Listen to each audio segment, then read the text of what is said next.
Jokowi kena semprot politisi PKS gara-gara impor beras.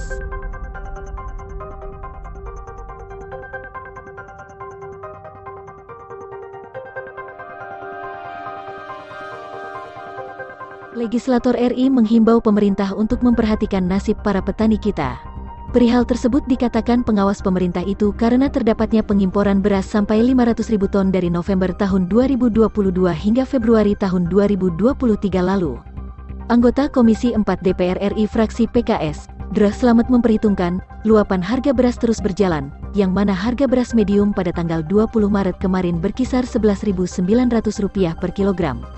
Di tengah situasi seperti ini, pendekatan yang dilakukan pemerintah dalam mengatasi sengkarut perberasan nasional sangat reaktif, instan dan tidak terukur, ujarnya, Rabu, tanggal 22 Maret tahun 2023. Mulai dari kebijakan impor 500.000 ton beras pada bulan November hingga Februari tahun 2023, padahal stok beras nasional saat ini mencapai 1,7 juta ton, tambahnya. Pandangan Slamet, program pemerintah itu telah disampaikan pada rapat paripurna DPR RI, Selasa, tanggal 21 Maret tahun 2023. Pada forum tersebut, PKS terang-terangan nyatakan penolakannya mengenai impor beras tersebut, karena memikirkan nasib para petani. Ia pun menanyakan perihal kebijakan pemerintah tersebut, dikarenakan adanya unsur dugaan memburu rente menjelang pemilu 2024. Kemudian pada bulan Februari tahun 2023 saat petani sedang menanti panen raya, pemerintah malah menetapkan harga batas bawah GKP, gabuh kering panen, tingkat petani hanya Rp4.200 per kilogram, ungkapnya. Kemudian harga batas Rp4.550 per kilogram yang tidak mempertimbangkan kenaikan harga BBM, dan harga pupuk non-subsidi yang naik 2-3 kali lipat, tambahnya. Slamet pula menyoroti persoalan harga tersebut tidak melibatkan petani saat mengambil keputusan.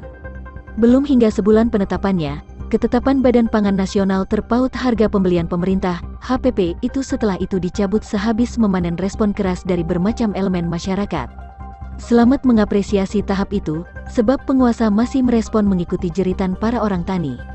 Dengan ketetapan itu, membuktikan penguasa tidak matang pada mengutip ketetapan suatu kebijakan. Beberapa hari yang lalu kita semua juga dikejutkan dengan statement Kemendak, yang mengatakan pemerintah melalui rapat koordinasi telah memutuskan dapat sewaktu-waktu mengimpor beras 500.000 ton lagi untuk CBP, cadangan beras pemerintah, dan stabilisasi harga beras yang kian meroket, ungkap Slamet. Padahal, bulan-bulan sekarang merupakan bulan musim panen, dia juga merasa heran terhadap langkah pemerintah saat ini. Sampai kapan petani kita mau dikorbankan dengan kebijakan yang sangat merugikan seperti ini? Atau jangan-jangan memang kondisi ini disengaja karena ada pihak-pihak yang mengambil keuntungan sesaat dari situasi ini, ucapnya. Bersumber pada pengamatannya, ada perkara sungguh-sungguh pada aturan tata kelola beras yang wajib lekas dituntaskan oleh pemerintah. Awal, ketidakmampuan penguasa mengatur harga sebab tidak memahami persediaan. Pihak swasta besar dengan seluruh kemampuannya membeli butir padi orang tani dengan harga HPP, kemudian membagikan bonus pada supplier dengan tujuan supaya persediaan butir padi konsisten masuk ke mereka. Akibatnya market share pemerintah menjadi sangat kecil yang pada akhirnya melemahkan posisi tawar pemerintah dalam pengaturan harga, ucapnya.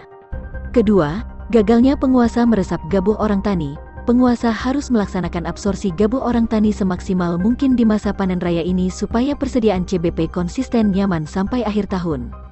Ketiga, persediaan beras yang banyak di orang tani.